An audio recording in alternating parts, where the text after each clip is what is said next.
Well, hello, and welcome to the MilVet Podcast. Your podcast hosts are Brendan Aronson, Tim Shaw, and Beau Higgins. We are military veterans, entrepreneurs, and investors. But most importantly, we strive to empower military service members, veterans, and their families. We believe that all veterans deserve a career that fires them up, a career in which you can learn, you can earn, and you can build a world-class network. On this podcast, we interview civilian and military veteran leaders who are incredible founders, writers, thinkers, and investors.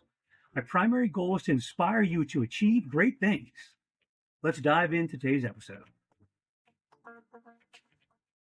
Well, hello, and welcome to another episode of the MilVet Podcast. I am your host, Beau Higgins, and I have the pleasure today to be joined by a dear friend and a mentor of mine, Mike Groen. And we'll get to Mike in a second and introduce him. I want to first off, thanks for those folks that are tuning in to the MilVet Podcast. If you're not familiar with the MilVet provides an executive pathway for veterans that are looking to get into the venture capital and private equity space.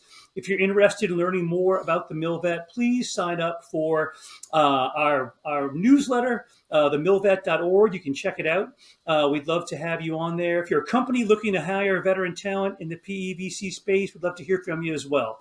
But we also offer information for transitioning veterans and bring on some awesome guests to talk about their transition stories. No transition is alike, and Mike's is one of the most interesting stories out there of how he got from his entry point to the military into what he's doing today. And with that, Mike, welcome to the show, and would love to hear about a little intro and what you're doing today.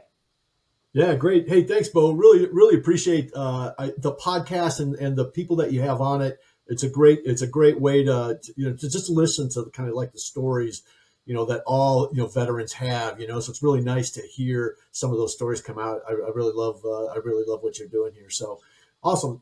Hey, I'm a retired Marine of 37 years. Spent a little time in the Marine Corps. Today, we'll flash forward. Today, I'm a technology consultant, an artificial intelligence advisor. I work with a range of startups, some software, just straight up software startups, some startups that are actually have mechanical systems and physical systems and that sort of thing. I work with a number of defense companies, and you can kind of guess like all of this stuff kind of comes from having a career with a lot of technical interfaces, and then coming out in a time where technology is absolutely taking over the world, and so being able to like help guide that transformation, help people understand that transformation, is all very good. I also I just started another company with some guys. It's called Global Frontier Advisors, and in that company, I think we all we haven't said this, but we were all kind of tired of dealing with like DoD and military space, and so we're doing global infrastructure and mining and carbon sequestration globally, especially in Africa and South America. So it's a very refreshing kind of transition from doing DoD stuff all the time. I love DoD. I'm passionate about it. I want us to be successful. We have to be, but sometimes you want to talk about something else. And so I'm talking about something else now. Fair enough. And I 37-year Marine Corps career is amazing. And again, I think you probably saw some just talk about transition. The changes in the military and the Marine Corps in those 37 years is massive. And we can talk about a little bit about that. But I mean, how did it all start? I mean, I assume you had no plan to be in the Marine Corps 37 years when you were growing up. I mean, what was the kind of genesis of the Mike Groen story to kind of even begin the journey into the Marine Corps? Yeah, I mean, it was purely like 3.5 years. That was the OCS commitment, right? And so a lot of people look at that initial commitment and. I wanted to serve, right? Like that was something that I was very passionate about. I didn't come from a military family, especially. Later, though, I learned my great uncles, like 4 of them, were Marines in Okinawa. And so they fought in the Battle of Okinawa. And so like that really set a hook, that like, wow, this is actually, I grew up in Michigan, nice little town, beautiful place, not a lot happening. And I thought, wow, what, that's a real connection. And so, I kind of had a military bent anyway. So I signed up for 3.5 years, and I was going to go to OCS. I was going to, serve as a lieutenant for a couple of years, do my military thing and then move on, and 37 years later, here I am, been rejected from any, I've lost every job that I've had now. So it's really great. I tell you, I was thinking about this, Beau, knowing that we were going to talk. There was a book called, oh God, what was it? Sorry, it was about Vietnam, and it was about a rumor of war. That's what it was. A rumor of war. Phil Caputo. And in A Rumor of War, the first part of the book, he was a lieutenant in Vietnam, and he's got a great story. It's a great book. It's a great story of his experience in Vietnam. But at the beginning of the book, he spends a couple chapters kind of talking about growing up very much the way I did. Green lawns, people mow their lawns, and the streets are quiet and the streets are clean, and it's just a nice little town environment. And young men get restless in that kind of environment. The way Phil Caputo puts it. Like, hey, I didn't. I knew that if I failed, my mother would say, "Oh, that's okay, son. Your father needs help with the grass cutting anyway." And so he was looking for that experience, and that experience he derived was war. I want that. And when I read that, I was so simpatico with like, look, I could live a happy, boring life here where I grew up, but that's not what I want. I could do a job where I would be safe, but that's not what I want, right? Like, I want to do something else. And I think almost every veteran has a story just like that. And so, like, inspired to like, okay, let me go shape the world for a little bit. And at the time, seriously, like, I had no intention of making a career out of it. Yeah. And so, that's how it started. I just, it's like, hey, I want to step out into the big world. I don't want to be safe. I don't want to be, contained. I want to see what I can do out there. And so I think, like I said, almost every military veteran probably has that same kind of thought. Certainly, it resonates with me personally as a guy that, I left away from not going to being from New Orleans. I didn't go to LSU to get away from that. I wanted to see more. Yeah. Then joined the Marine Corps again to see and do more. And I truly thought the exact same thing. Thought I'd do my 3.5 years, go back and get my MBA, and then do something in the business world. I don't really know what that meant exactly, but 3.5 for me turned into 25, not 37. But same thing. You end up loving it for what reasons? But what was maybe the turning point for you, or was there a person? Was there an experience? Was there something that over time you just realized this was your people? Part of it I think is just the culture, the esprit de corps of it. But was there some type of a moment that you can reflect back on that said, yeah, I want to do this as long as I can? How'd that kind of, coalesce? Yeah, that's a great question. And I mentioned my great uncles, I didn't know that immediately that they had done that. Right. And so that was important. I'll tell you another thing that was important. One of my best friends in high school, he enlisted in the Marine Corps. And I really admired this guy. This guy was tough as nails, hardworking, just a good guy. Everybody respected this guy, and we were friends. And so, again, he went into the Marine Corps right after high school, and I didn't see him for a couple of years. I knew he had joined the Marine Corps, and then when I joined the Marine Corps, at the end of college, then we connected again, but we didn't really interact until in the middle of 29 Palms, this big desert training area, for hundreds of miles of nothing. In the middle of the night, preparing preparing for a training evolution before we went to Iraq. So we had all the machines out there and all the people out there, and I was on General Mattis's staff, and so like we linked up with this other command, and we under a tent, under a camouflage net, dark, just dark as night in the middle of the desert. You know how dark that is. And then, there's like 5 or 6 people standing there, and I'm looking, I'm like, Tim, is that you? And it was like, holy smoke. He was a sergeant major. I was lieutenant colonel. And we were like, holy shit, how did this happen? Right. So like, that kind of stuff, like little things like that makes a military career so special, because you have 1,000 of those little things that you remember. Some of them in combat, some of them just horsing around, some of it just, hanging out with my friends in wherever, like it's just such a great adventure. And I will tell you, like, over the course, I have the weirdest Marine Corps career ever. I mean, you could never map this as a career. I never should have got promoted beyond lieutenant anyway. But here's the thing, like in the Marine Corps, like it's everything is new. It's exciting. You get, every time I got to a point where like, yeah, okay, I got this. I'm ready for something else. The Marine Corps came along and said, hey, how about doing this? Right. Oh, sure. I'll do that. And then, 3 years later, hey, how about doing this?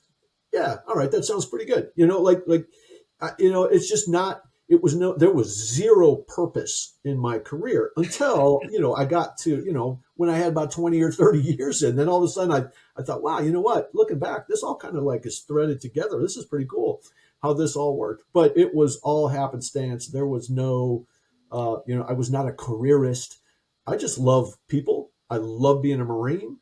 I love the mission. I love the ethos. And every time I got a glimpse of something else, I thought, you know what, I don't want to do that. I want to be a Marine. I love Marines. It's so great. And it's interesting, I think, because, there is a traditional Marine Corps path and progression if you're an infantry officer, right? I mean, you it's kind of, people doing that for years, you know what you have to do. But for an intel guy, which we can relate to, or SIGINT, maybe there is one now, but there wasn't certainly 30 years ago, 35 years ago. We were weirdo. People didn't know what to do with this, how to make of it. So you definitely were. I mean, every path was circuitous in the Marine Corps, and you just, you end up in these places where I always said you grow where you're planted, right? Because you never know where you're going to land.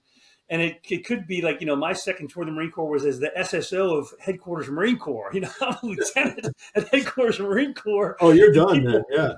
People thought I was a novelty act because there's, why is a lieutenant here at Headquarters Marine Corps? All these, miserable majors. I was like, oh, I'm sorry to see you here, lieutenant. Like, yes, sir. I'm just, all bright-eyed and bushy-tailed. But, it worked out because I ended up working for Mike Ennis and doing great things. It's funny how it all works out. But I mean, I would like to, talk a little bit about how that path for you worked, and what you started in, how'd you get the intel world, and when did you feel, I don't know, I don't know, like what was there like a turning point? Okay, now I'm professionalized in the intel world. Because it was building as we were in it. I mean, the intel profession was not really a profession in some ways in the Marine Corps, when we were growing up in it. So I'd love to kick in. You were there for the kind of the beginning until the kind of the renaissance of it all, if you will, to where it is now. I'd love to get just your take on your career track and kind of how you saw that growth maybe a little bit during your time in the Corps. It's cool because it's an extension. Like every Marines, every 3 years ish, you're going to go off and do something else. And then there's a bunch of schools in between that are 1 year. So like every time I got to the end of a 3-year hitch, I thought, wow, I just love being a Marine. I love this. I didn't always like what I did, but I love being a Marine. Right. And that was more important to me than what I did. Because I don't know if you know this, like I started as an aviation supply officer. Yeah. Like what the heck? The Marine Corps does a quality spread, right? So like if you're in the, the top third or each third, the top guy in the thirds, gets his first choice, right? And then you go all the way down to the bottom. When I was like toward the bottom of the top third. And so when it got to me, like, they gave me an award that it was like I got my 17th choice award or something like that, for my MOS. But you know what? It was fine. I was an aviation supply officer at Camp Pendleton. Loved being with the MEF and the MAGTAF out there at Camp Pendleton. Returned to Camp Pendleton several times because I loved it there. I was, I did the same thing out at Mag 36 out in Okinawa. So, I didn't really, I wouldn't pick that job, but it was important work. And, we were making airplanes fly and, doing all that kind of stuff. Loved living in Okinawa. It was fantastic. We had a blast. But you get to one of those decision spots. I went to, they sent me to the aviation maintenance MOS as well. So now I had, 2 MOSs in aviation, but I didn't, it's not really what I wanted to do either. So then they said, hey, how'd you like to go to the Naval Postgraduate School? Right? Like you're a clever guy. Why don't you go get your master's degree?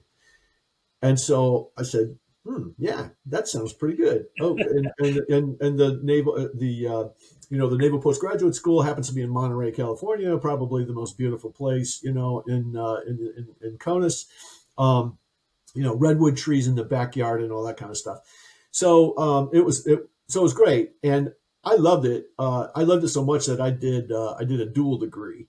I got a degree in electrical engineering, and then I was doing a lot of physics and like physical systems, like sensor systems and thermal imaging and stuff like that. So I got a degree in applied physics as well. So I got 2 degrees while I was there, and it was I loved it, because it was we were doing all kinds of like military tech stuff, and so once again something completely different than what I had been doing before.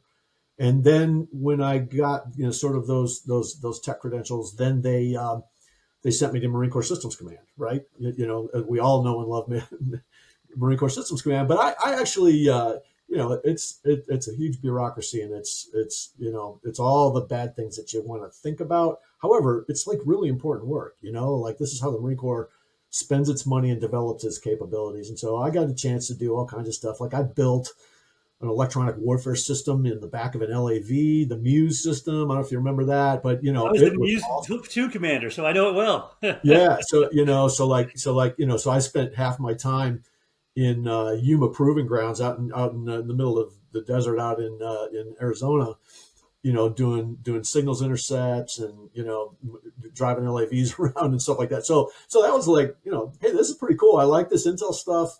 And I got pretty good at Intel systems. I mean, I knew Intel systems like nobody else did, because I'd been working with all of them for years. So that's when Headquarters Marine Corps called and said, hey, why don't you just become a regular Intel guy, right? Okay, you got this, scrambled egg mess behind you and all these MOSs, but we really want you to be an Intel guy because you know all the systems and you know the methodologies and all that kind of stuff. We were working with UAVs back then, Pioneers. Remember Pioneers? Oh, yeah, and so it was great because Intel has a great nexus with technology, and I was a technologist, right, and a Marine, and so hey, what could be better than that? So then so did that for a number of years, and then they pushed me to First Marine Division as the deputy G2. And that was fantastic, right? I love, I'd already been at Camp Pendleton, so I knew Camp Pendleton well. I loved the environment there, loved the First Marine Division and the White House, down there on Main Side in Camp Pendleton. Just a wonderful place, historic place. The headquarters building was a museum, right? So that you had John Basselin's boots, or some other for the Second World War uniform articles that were this is Smedley Butler's helmet, all that kind of stuff, like just littered all over the headquarters there. So it was like working in a museum, a military museum, a Marine museum. And so, like, how cool is that? And so when that happened, and I'm droning on here, I apologize, but that my arrival at First Marine Division really was a significant transformational moment, because from that point on, I was an infantry division intel guy, right? Like, I was a G2, I was an assistant G2, I was an S2. Like, I did all of that stuff because I loved it, right? And it was fun. So let me pause there, before I. No, that was great. I think it's super fascinating, again, because of the Intel MOS did not exist. You couldn't get Intel out of Right. basic school back when we started. I got SIGINT, but you couldn't get regular Intel. So everybody's stories is different. I mean, look at a guy like General Stewart as a tanker. I mean, there's a lot of the folks that were the early founders of the Intel community, and aviation supply. So I think it's important to understand that and how you got there. And I love your point about the technology connection to Intel and how those come together. I mean, even more so today. I mean, it is so huge. The amount of systems. I mean, it maybe seemed complicated back in the 90s. These days, it's almost overwhelming, the amount of information that's out there that you can collect, and the systems and the signals. And, that is a huge part of what the fight, the battlefield is about today, and has morphed. I mean, during the time you were in the Marine Corps, again, it's just the amount of change in the MOS and in the systems, in the technology is night and day. I mean, there wasn't even computers when we joined the Marine Corps. Exactly. Right? I mean, you had maybe one big box with the green letters on it, occasionally in a skiff, and that was it. So it's hard to believe and see just the advances that have come up, and to be able to keep up with that and integrate it into the tactics and the TTPs of the Marine Corps. So the infantry tactics haven't changed a ton, but the tools around them have changed dramatically, right? And that, I think that's always hard. How do you keep up with the technology and integrate that into, what the Marines are trying to do out there to, fight and win wars? Obviously, train, fight, and win wars. So it's amazing to see that. Yeah. Yeah, I do want to talk. I mean, again, I think I maybe highlight a couple of the. I mean, obviously we served together in Iraq, which was amazing, and that staff with General Mattis and Dunford, and I mean, that team was stacked like no other, and great to be part of that. But certainly, I don't know if you want to talk about any of your kind of Marine Corps time up to, and I kind of want to talk about your transition from colonel into being a GO. That's a different world too. I think there's something there to talk about. Maybe a little bit of your experiences, in the up to being an 06, and maybe just highlights of that and things you took away from it. And then maybe kind of what changed when you became a general officer, because then you're a different role. I mean, it's a different world. So I'll kind of tee it up for you that way. Yeah. And and it's a crazy world too, right? Because so just to kind of fill the gap there. So I was General Mattis's G2, for, I was the deputy G2 for OIF1. I was General Mattis's G2 for OIF2, and I mean, talk about just the best eye-opening experience. I mean, it was fantastic, right? Yeah. So in 2003, then I was on General Mattis's team. I was as the deputy G2, and that was fantastic. We did, this was the March Up. It was kind of like conventional, maneuver warfare. And as one of the primary intel guys, like working through all of the terrain obstacles, the best way to get a division of Marines across the river, through, what we thought was, potentially was mined, like it was like every like textbook intel challenge for, conventional warfare, right? Because that's what we did. I mean, we offloaded from the ships. We staged, we moved. I mean, I could, war stories all day long about, surprises that, like, we had a ghost brigade, at one point where one of the regimental commanders called and said, "Hey, my special people that are with me, they say, they're telling me they see a brigade that's right on your flank. If you maneuver, with your plan, you guys are all going to get wiped out." And, I'm the intel guy, and I'm like, there's no way that this is true. There's no way that this is possible. Yeah. But I remember I had the finger in my face from a angry 2-star, this is the biggest intel failure since Pearl Harbor, And like, Oh, boss, let's it's let's not there. let's let's Yeah. breathe into a paper bag here. I didn't say that to General Mattis, but let's breathe into a paper bag and let's figure out like, okay, what actually is this, right? And so like we worked through it all, and it was all nonsense, of course, but out of caution, we shifted the Marine Corps scheme of maneuver, or the Marine Division scheme of maneuver. We put a blocking position out. We did this and that. We did that. And it was so at the end of the day, it was awesome, right? Because like it was, you could see a maneuver division in action and how you respond to things that, that pop up. And being an intel guy and being able to try to help explain, like, yeah, okay, here's the risk that we have. Here's how we, here's something that we probably ought to do. And that was like really good because, Beau, as you said, like intel was kind of a new thing. And so, I could see like in the eyes of some of the other senior staff guys, they're looking at me like, who is that kid? And why is he talking to the commanding general? Right. And so like, and I understand that completely. After a couple of different tours in Iraq, with General Mattis as my commander, like, how, sort of like that relationship where, between a commander and his intelligence officer and the intelligence apparatus, like that was tight. I mean, it was textbook. But back then we were still learning each other, right? And so it was really fascinating, in the rearview mirror how that all went. And we did the maneuver campaign. We crossed the Euphrates River. When we crossed the, okay, now I'm telling war stories, Beau, but like when we crossed the Euphrates River, like we didn't know what was on the other side, frankly. And so the Third Infantry Division, the U.S. Army, like they were on the west, on our west flank, but they were way over, by these other cities, and so there was just a lot of empty desert. But there was an unfinished highway, and on the map, right, it was like a highway that was under construction, and so we did a bunch of intel work. I had a JSTARS team, and so we were measuring how fast things were moving on that unfinished road.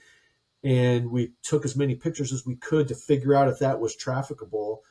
And at the end of the day, we were able to bypass a city and then go over a bridge. And then the entire 1st Marine Division is moving along this unfinished highway. And I'm the intel guy that said, hey, sir, we did all these things, and I think that this is trafficable, right? Like, I think we can get the division up here and avoid a lot of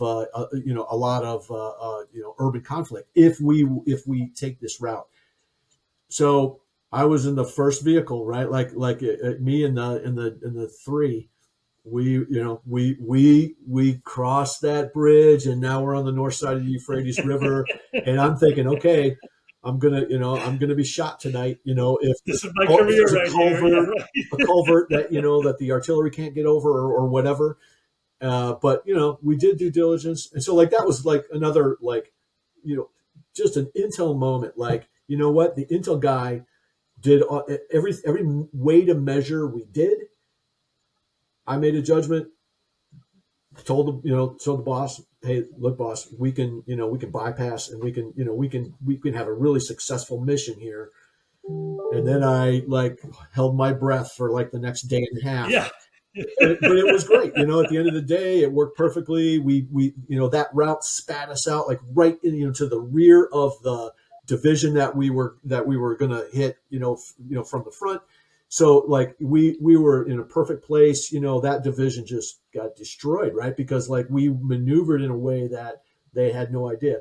So like that kind of intel wasn't a thing. But damn, intel is great, right? Because you get the opportunity to do those kind of things. And once that gets in your blood, I mean, that doesn't go away, right? Like, damn, I want to do that more, right? Like that's how this should be. And then, the second time around, when we came back to Iraq then, and then we were in, Fallujah, Ramadi, and Baghdad. And so like working through urban combat, how to build, how to take buildings and streets, how to cross rivers in the urban environment, like all that kind of stuff was, it was like a master's degree in intelligence. And so I was hooked at that point, right?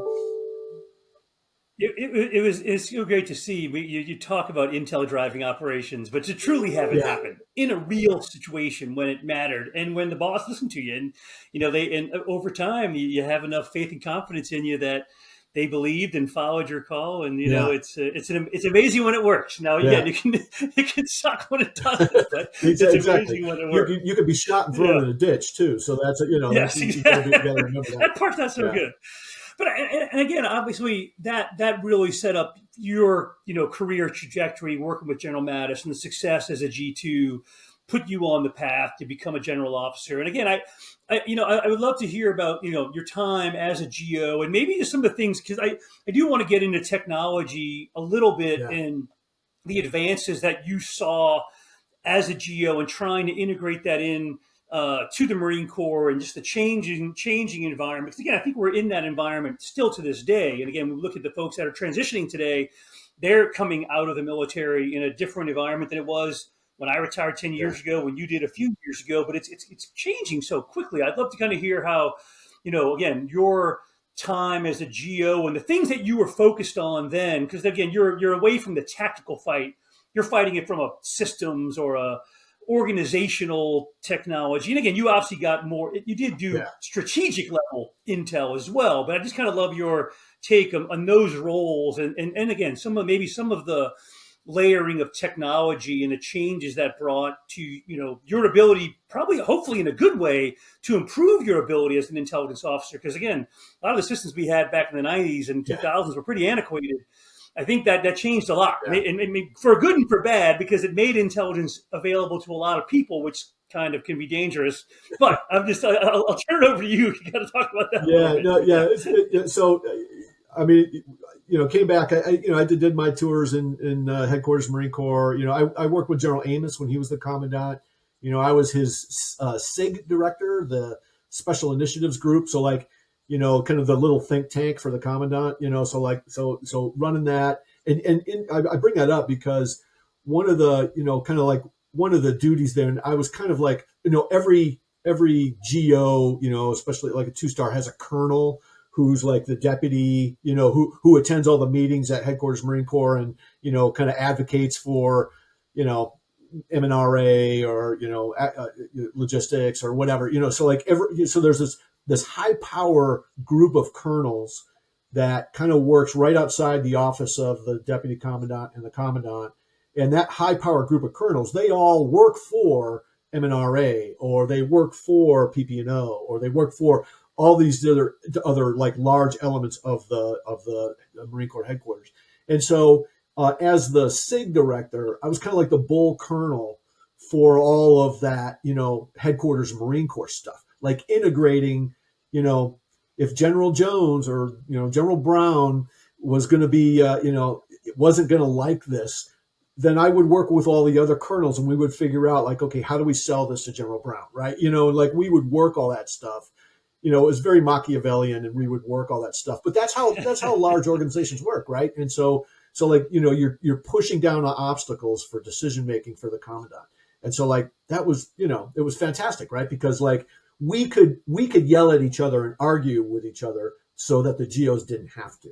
And so I bring that up because I kind of learned how to be a GO through that experience, right? Like I knew Yeah. how GOs acted and how they acted when they were alone together and how they acted, in public. And I was really impressed with the gentlemen that were running the Marine Corps. I was like, wow, I am so privileged to be part of this organization. And so once again, it's just another motivational set of insights. Like, wow, I could never leave this organization. I love this, I love these guys. I love the mission. I love how they think. I love how the camaraderie, even in a combat environment, but in a bureaucratic environment too. I mean, it was really, really rewarding continuously. And so, so at that point, I had been the Marine Corps, intelligence officer, but then Beau, we could talk about the Marine Corps ISR enterprise. So when I came back then, so now I was a 1-star. I was the director of intelligence for the Marine Corps. And then in that role then, so like the Marine Corps, Beau, as you said, it's kind of like disparate, intel guys just kind of sprinkled all over the place, but with no like unifying ethos, we all had training, but we didn't have an ethos or a community, and we didn't act together. We didn't help each other as much as I thought we should. So we built the Marine Corps ISR enterprise. And we would bring all of the senior intel officers, lieutenant colonels, some majors, and we would do that a couple times a year. And we would pull everybody together, and we would walk through difficult issues in the Marine Corps, difficult issues in Marine Corps intelligence. I could give reflections of the general officer, community and that sort of thing. And so that was like really powerful, building that enterprise, because it was a level of professionalization that the Marine Corps intelligence organizations just didn't have before that. And General Stewart, Vince Stewart, of course, was critical in really establishing that.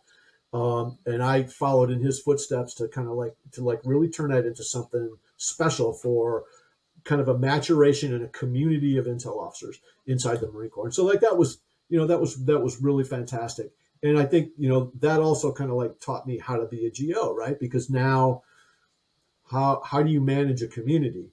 How do you help a community achieve its goals? How do you help them imagine themselves as a community, right? You have to build, in the Marine Corps, like many organizations, everybody's special. Nobody wants to cooperate with anybody else. Tribalism is rampant, tribalism is the worst enemy in Department of Defense. And I could talk for an hour on that. But like learning how to overcome that stuff and build, like we had a relationship of friends. We were professionals and friends, and it was really fantastic. From captains to a 1-star, and together, like we knew we owned that mission, and we were going to do it in peacetime and in war. And so, like that kind of ethos, like it's so powerful, right? It was so much fun to build that, with everybody else. And I mean, Beau, you were a key player in all of that. I mean, so that's where you start to learn, like, okay, I'm kind of like the one guy at the top, like I'm just one guy, but you have to learn, like, okay, how do you communicate? How do you build a community? It's not your MOS skills. It's not your battle experience. It's your human, it's your human relationship skills. And like, how do you build a community and you get them to all go in the same direction at the same time? Like that kind of stuff, you learn that, right? And that, that's a really, once again, that's like a motivating thing. It's a powerful thing. Yeah, I mean, again, I think it's your technical skills, your MOS proficiency will only get you so far, right? That's important. Exactly. That's like that's like the ante. Stakes, that's like the stakes for entry to the conversation. But the interpersonal piece of it and developing that culture from nothing, really. I mean, again, from the intel community, that wasn't a thing. That was always kind of the stepchild of other MOSs, right. Was not considered to be as equal in some aviation ways. Supply officers, all that. Exactly. I mean, it was just like the leftovers, right? It was kind of the leftovers, and you break in case of war sometimes, but really don't care when other things are going on. To see it grow into a professional organization and to get professionalized over that time it's a great accomplishment. Again, being a guy from the intel community, to see that happen on my watch is amazing to watch happen, because again, you couldn't have believed it when you first came in, to see where you felt much better about leaving it when you got out, because it had come such a long way, and you were a huge part of that, of building again an intel community culture inside the Marine Corps, to feel like you had a seat at the table that was recognized as equal, despite being the little brother at the different table at Thanksgiving, right? Which we were, I think, for a long time out there, to be candid, So, and one thing that occurs to me as you're saying that, but it also kind of marks for a general officer. So like as a 1-star, that was kind of my last hurrah at having fun. You know what I mean? Like because from there, you're part of the institution and you're working with a joint community, and so suddenly you graduate to a whole different level of, it's different than being in a service and executing. If you're in the Army and you're doing Army things and you're working with divisions, that's all great. But at some point, you enter that joint world. Now you're in the flag officer universe, and that's different, right? And so, like, once again, like I said, like every career or every duty station was a different MOS and a different reality for me, right? Like, so every single time it was new. And so, like, stepping into the geo world then in the joint environment, was fantastic, right? But it took a lot of work. A It massive took a lot of change. time. Yeah. So, And I'd love to hear. I mean, you've become certainly. I mean, I think this. I don't say this lightly. I mean, you've become an expert in cyber, and you talk about cyber. And I mean, you did a yeah, lot of things in that. It was a very nascent concept. Again, 10 years ago, this idea of the cyber fight, and trying to codify that and turn it into something that that DoD at least understood better than it did. I mean, I'd love to kind of hear how you became, I may say, became the expert in yeah, it, or what was that like? And then even again, that's kind of what you're doing now. Obviously, that was really what you maybe or thought of as being as the cyber guy in some ways. But how'd that kind of happen, I guess, in the military community for you? And yeah. I mean, is it? It's never a plan. I That's mean, it's right. kind of, That's right. I don't know. It's, I laugh because, somebody else made a mistake and hired me to do, the next job or whatever. But, as a GO, then you move quickly, right? Because Yeah, you're only in a billet for like a year or, maybe two. And I had the good fortune of, I was the Joint Staff J2 for General Dunford. And once again, so General Dunford and I had served, in combat a couple of times together, and we were tight. So that you talk about a relationship between an intel officer and the commander. The relationship, that I had with General Dunford was, the greatest gentleman, ever. Just fantastic human being. But that was 7 days a week, and it was brutal. But holy smoke, I learned so much about being a good human from him. And he treated everybody so well and so gracious, and he was so influential because everybody loved him. And and you're like, wow, that is something else, right? Like that, that just kind of takes your breath away. So like working, again, working for the chairman of the Joint Chiefs as the G2 or the J2 for the department. That was just, you learn, again, you learn a lot, right? Because now I was still an intel officer and I was doing intel, but now I was looking at things that I hadn't looked at before, and it was doing intel at a systematic and a geopolitical layer that I just hadn't been making, helping make decisions at that layer. So that was great, and I throw that in there because that set me up for, what do you do with an intel guy after he's been in the Joint Staff J2, right? Like, you throw him in the trash or whatever. Like, this guy's no good to us anymore. So at that time, they artificial intelligence started to become a thing. And when they built as they were building the artificial intelligence community or starting to talk about AI as a community, here I was, a fairly technical guy. I think I was a 2-star then. Um, um, and then now they were ready to flip me over into into tech billets. So I did, before I did the Joint Artificial Intelligence Center. You mentioned cyber. I went to NSA and I worked for a few years at NSA, doing computer network operations, and that was fantastic. It was a great, it was an operational command in an intelligence agency, and it was COVID, so we had no interference, right? Like we didn't have to do a lot of the niceties of yeah, formations and administrivia and all that other stuff. We didn't have to do that. We just operated every that's day, all awesome. day. And we would just come in, only the teams would come in and we would do the things that we did. And it was fantastic because we had no distractions from our mission. And like to go from working for General Dunford, which was a highlight experience, and then going and doing this with NSA was a highlight experience. And so, so did that for a couple of years. And then this, this new thing that the department had built was called the Joint Artificial Intelligence Center. And so they picked me, I fit the suit. So they said, hey, okay, hey, look, can you help the Department of Defense transition its artificial intelligence, into an artificial intelligence capability? So I said, sure, I can do that. So went to back to the Pentagon then, and then picked up where a great friend of mine, Jack Shanahan, he was an Air Force 2-star at the time. He had kind of started the building the sort of the understanding of what artificial intelligence is, in the department as the director of the JAIC, the Joint Artificial Intelligence Center. So Jack Shanahan was my predecessor, and he was the first director. And his message was really to kind of preach the gospel of AI across the department, because people didn't know what AI stood for then. You know what I mean? Like it was, that was only a few years ago.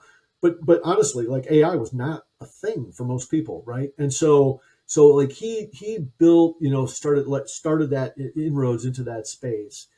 And then I followed in behind him as as a 3-star now, as the director of the Joint Artificial Intelligence Center, and the principal executive for artificial intelligence in the Department of Defense is the title, right? So that was a pretty powerful thing, because then I could build on what Jack Shanahan had done. That is sort of like starting to level set what AI stands for, and actually start building stuff, right? And so like. And I think, my years there were kind of like, and this is what it looks like, and so like, we did all kinds of, small algorithms. We did a lot of, sensor detection of objects and imagery, all that kind of stuff, right? The stuff that, it's table stakes for artificial intelligence today. I mean, it's passe for artificial intelligence today, but, that got in my blood, and, so I saw, I obviously learned the tech, but also like, how do you get things accomplished in the Department of Defense? How do you do tech for large organizations? And so, that's how I, became even more of a geek, at that level, is like, okay, somebody needs to get their arms around this and like really show the Department of Defense how to start moving in this direction. And so I did that for a few years, and before I retired, and that's basically what I do now. Like I do very similar things now. Is like in like tech implementation, cyber stuff, derived from some of my previous assignments. So like I like it or not, I became a techie, and start like to leading technical organizations kind of like, the last several tours of duty in the Marine Corps. How would you say? I mean, again, AI seems still. I think people are scared of it. They don't know what it is. I mean, it's everywhere, but everyone. I think if you ask 100 people, they'd all have 100 different answers of what AI is, or what it does, or how to use it. I mean, again, a lot of us use ChatGPT. I know kids in college are using it to write papers these days. Whatever. Yeah. But I mean, what do you feel like the DoD is embracing AI well? And again, I have no perspective of this. Is it something that gets down to like the tactical level of using AI tools to help them be more efficient in some way, shape, or form? That's the goal of AI, right? To make you more efficient in some process, right? To eliminate some just drudgery, to let AI do it, and then you can spend your time. And that's the way that's at least the way I envision AI, is to replace the nug work of stuff, and allow you then to focus on the analysis, maybe, or thing. But I'd love to get your take on that. I really have no idea. Yeah, so we could talk for hours, Beau. But here's how I perceive it, right? So like artificial intelligence is probably a lot more advanced than people really think about it, because they're having a hard time. Sorry, hold on one second.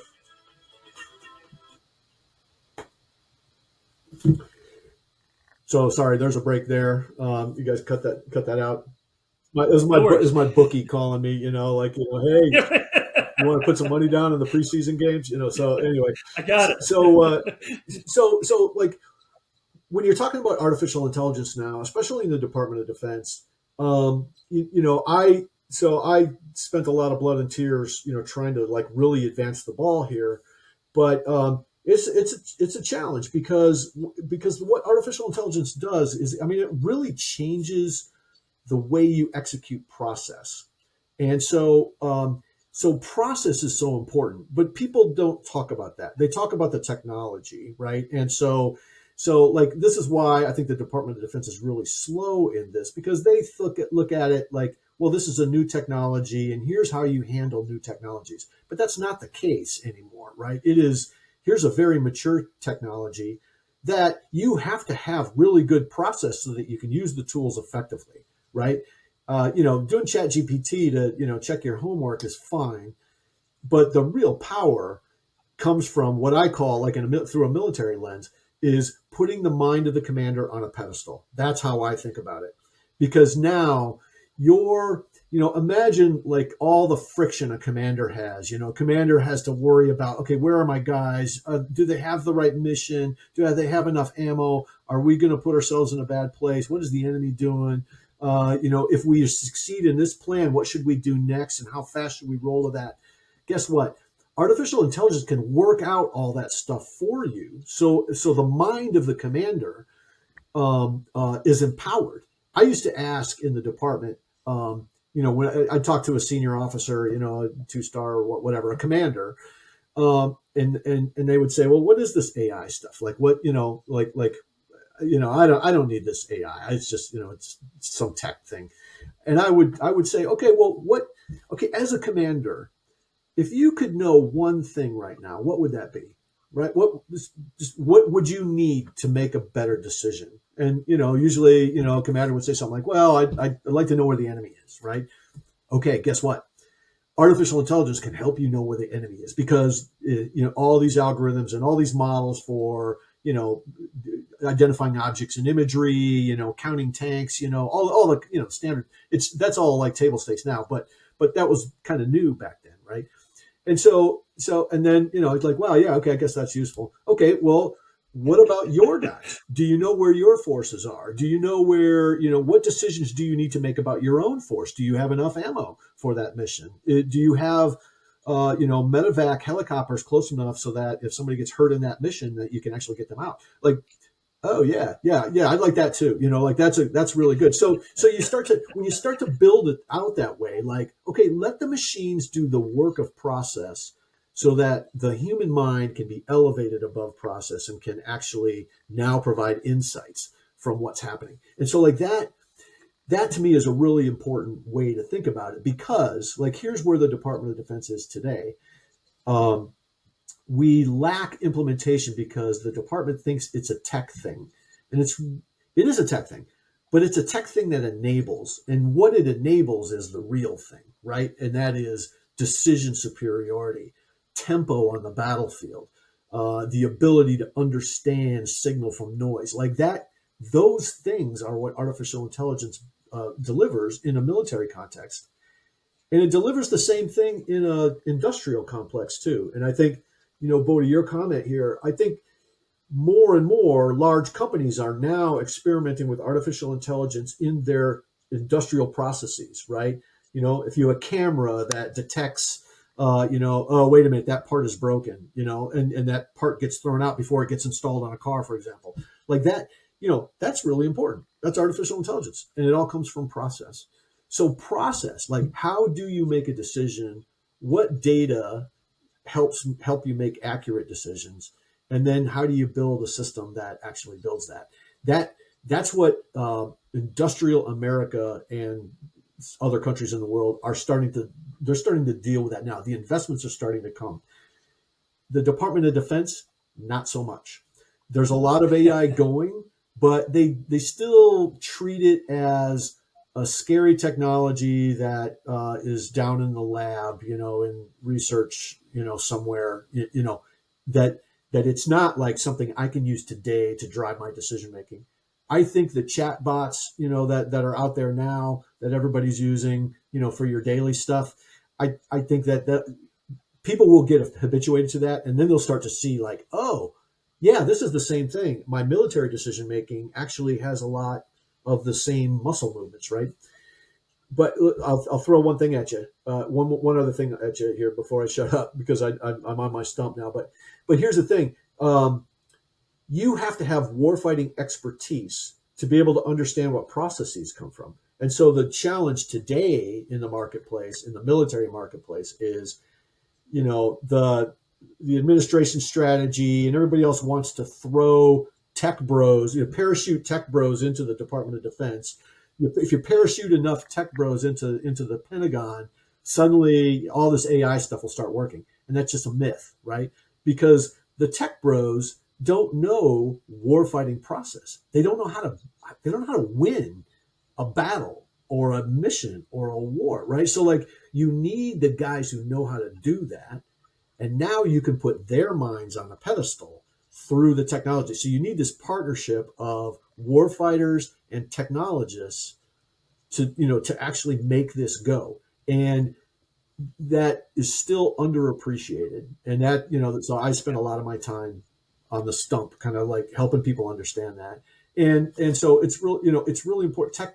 This technology is transformational across every aspect, across everything you do in the defense, but everything you do in an industry, everything you do in robotics, everything you do in motion, everything you do in almost every sphere, including social, right? And this is where it starts to get rough, right? Because when you say technology like AI transforms, that means the form changes, right? And so now that transformation is not just transforming the way you do industrial processes, but the way we interact with other humans, the way we interact with our families and our employers and all these other things. So it's a really it's a deep thing, but it is profoundly transformational. And so the sooner you understand that, like, yes, the form is going to change, but the things that we're going to be able to do are incredible, then you have arrived. When you can snatch the pebble out of my hand, as I forget his name, from the old TV show, David Carradine. Yeah. When you can snatch the pebble out of my hand, you will have arrived, right? So like, I'm not to that level yet. I mean, it seems. I mean, it's very much the concepts of the Marine Corps and warfighting, and the idea of the OODA loop, right? Yeah. Of just being a faster loop, and that's what AI enables you. Yes. Is to see more clearly, more quickly, to make that decision, right? I mean, again, I think we've all worked with different general officers or senior leaders that even without AI have an ability to process 30 things, 50 things, and figure out what the most important thing is. I mean, General Dunford's a guy that's like to do that. General Miller, Scotty Miller, could do that. He could take in all these inputs, but now it makes it for an average guy almost can do that, because someone else is bringing all those things for you to apply your military lens to the data, that all the inputs that are there for you to see, right? So I think it is 100% transformational. I can see why people in DoD move slowly, and they're afraid, obviously, of who knows. I mean, well, and they're tribal. I'm sure a myriad of reasons, but it does have the ability, obviously, to improve the OODA loop for an average leader, or just and really you can put that down the lowest level of the battlefield at some point in time. And I'm sure it's happening in pockets. I'm sure special forces. I mean, there's people that are using it now, and I mean, look at what's going on in Ukraine. It's happening real time right now. I don't know that we you're much more involved in this than I am, as a DoD, have figured out how to fully integrate it, because if you don't, you're going to be lost in a few years if you really need to get out there in a real war, if you don't have it, right? Even at home, right? Like, as societal changes follow technological change, have the same thing, right? And I do think, like, what's powerful to me. So here's the Jurassic Park School of Artificial Intelligence, right? So remember in Jurassic Park, where the big game hunter, he's chasing the mama velociraptor, right? And he's going through the woods with his big shotgun, and and then a scene in the movie where suddenly like the leaves part, and there's the velociraptor like right next to his face, right? And like, so wow, somehow that creature got to that position, knew exactly where to be at the exact right moment so that she could crush him, right? So the Jurassic Park School of Warfighting is now, how do you use this sentience, this ability to understand the environment around you so that you can create successive dilemmas for the enemy, right? Like, okay, I thought I was going to be okay because I have my shotgun and I'm moving here. Bam, that didn't work. Okay, now, so the enemy tries something else, like, well, they failed in this, so the next thing you're probably going to do is that. Bam, hit them there. And so, like, you can, from a warfighter perspective, the tempo you can create, this continual set of dilemmas that you put in front of the enemy, it has great physical effects, but also it has great like tempo effects. It slows them down. And so like this is for me the real power of AI. It's not just an algorithm that will recognize a tank on the battlefield. That's once again like that's way behind us. It's the technology that can help us make decisions really fast and take advantage of a market, or take advantage of some other change like that. That is our future, right? That is our transformation. And so the form will change, and we'll be doing things in different ways like that because we're enabled by tech. It's really important for humans. I love humans. It's really important for humans to like really understand the social changes that will occur as part of this too, right? And so, it's not without risk and it's not without, questions. I spend a lot of time with companies and industries and organizations talking about AI safety and all that kind of stuff. And those are really important conversations because this is our future. You don't have to like it, but you're going to do it. You better get on board, and you better figure out how to use it. It's coming no matter exactly. what. Yeah. So how do you survive? What skills do you need to have so that you are conversant and you understand what's happening?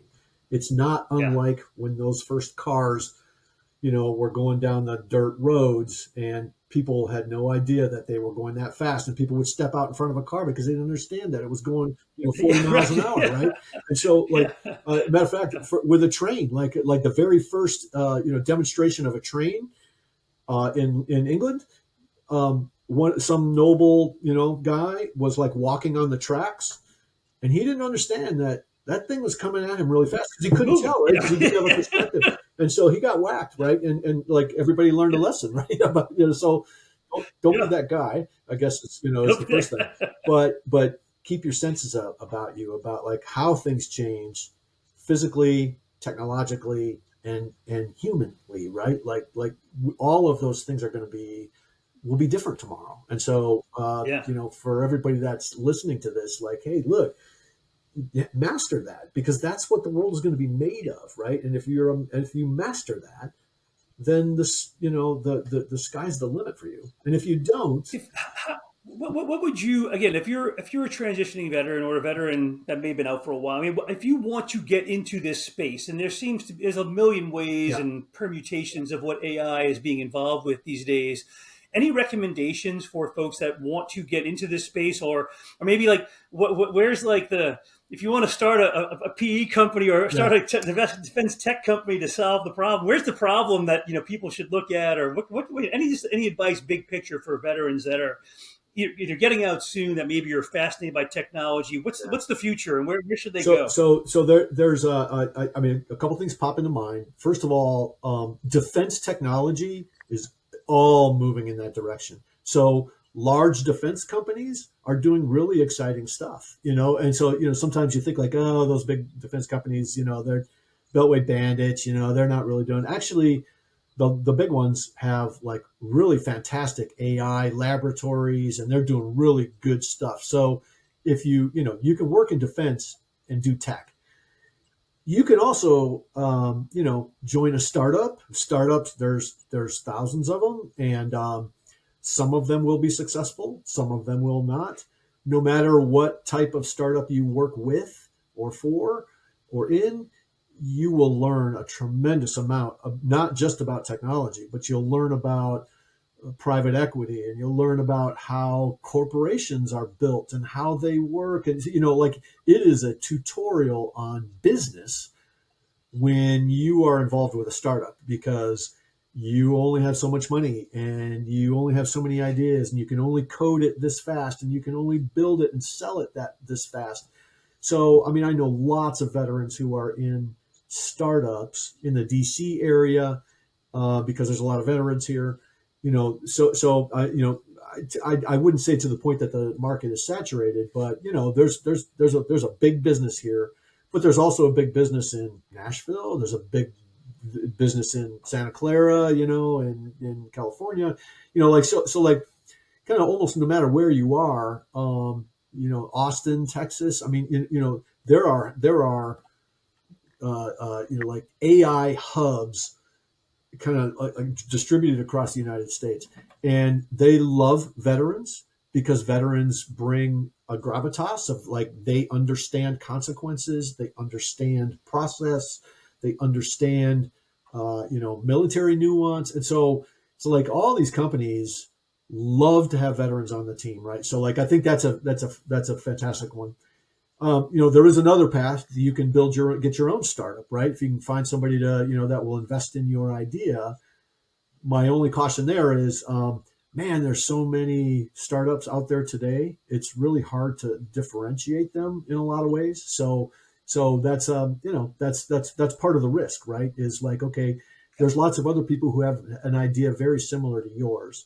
So how do you differentiate, right? Like, what markets do you take that technology into? So if it's already being applied in a military market, is it being applied in a commercial market, right? So, so there's working with startups, there's working with large scale defense companies, and then with any tech adjacent, there's any number of industries that benefit from artificial intelligence. There are medical industries, for example, where you're actually getting to do really powerful things now, actually turning all of this sort of like vision for artificial intelligence into real artifacts in the lab, in the hospital, like getting into that space, as a technician, even, whatever it is.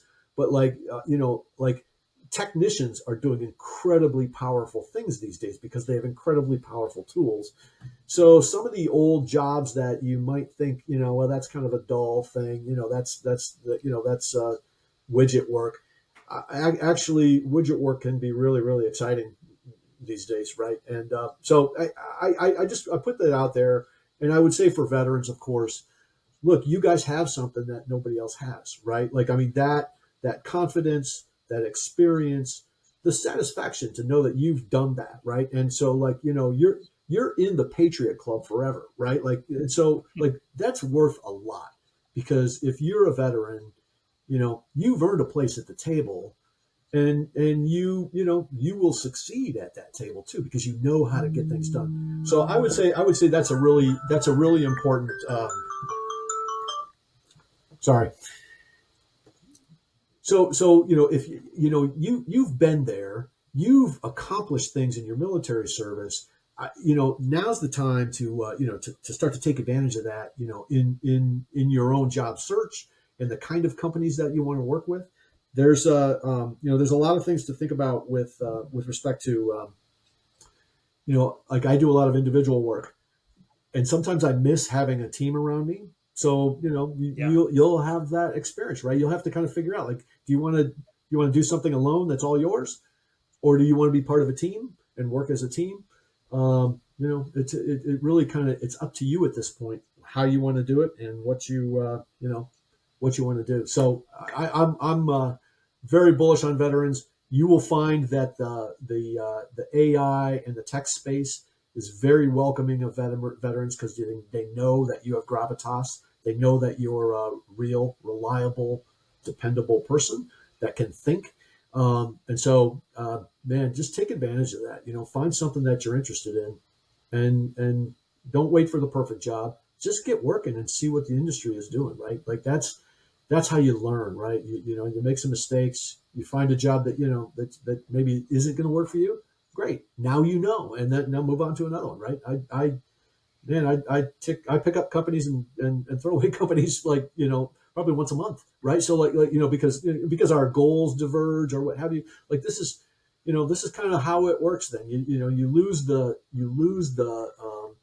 straightforward expectation of, I have a job, it's 9 to 5, I work, I go to the office, or I don't want to go to the office, or whatever. When you're out, you have the flexibility to get away from that if that's not what you want, because there's so many things you can do with small companies and small ideas and small relationships that can really grow into something special. So I would encourage you to do that if you have if you have the ability and you want to do something like that. Do it, right? Like take a chance and take the jump. You gotta believe in yourself, man. Gotta believe in yourself first, for sure, right? I thank you, Mike, for all those insights. And again, it's fascinating to hear your story of coming in the Marine Corps as a aviation supply to get to the AI world. Everybody's journey is different, right? And again, I think you make some great points on, if you want to work for bigs out there, if you want to work for smalls out there, you have to figure out what's right for you.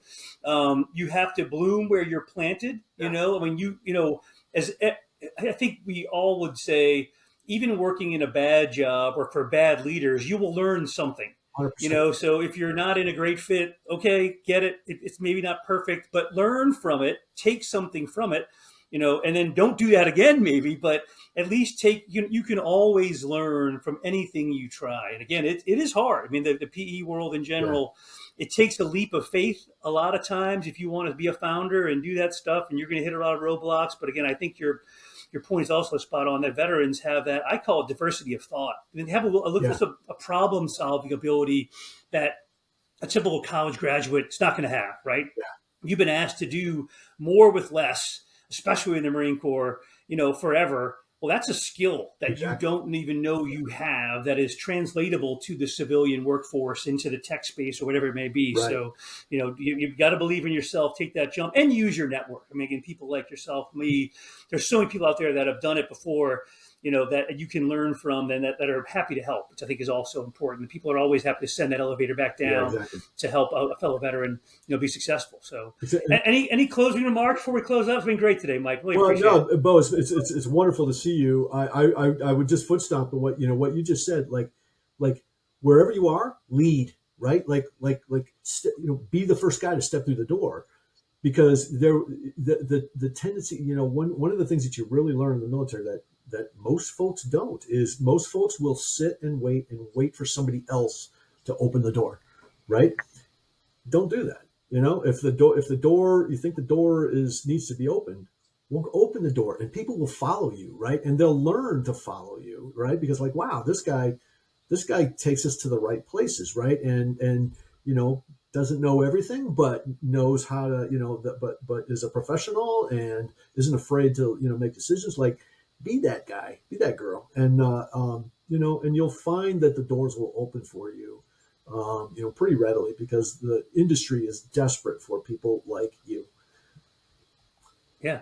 And sometimes, like Bum Phillips, you got to kick you in the door. Don't be afraid to kick it in if you got to on occasion as well. So kick it in. Right. All good. Hey, thanks again, Mike. Appreciate the time and look forward to seeing you soon. Beau. Hey, out here. Thanks very much. Really appreciate your patience, and really appreciate the opportunity to talk with you today.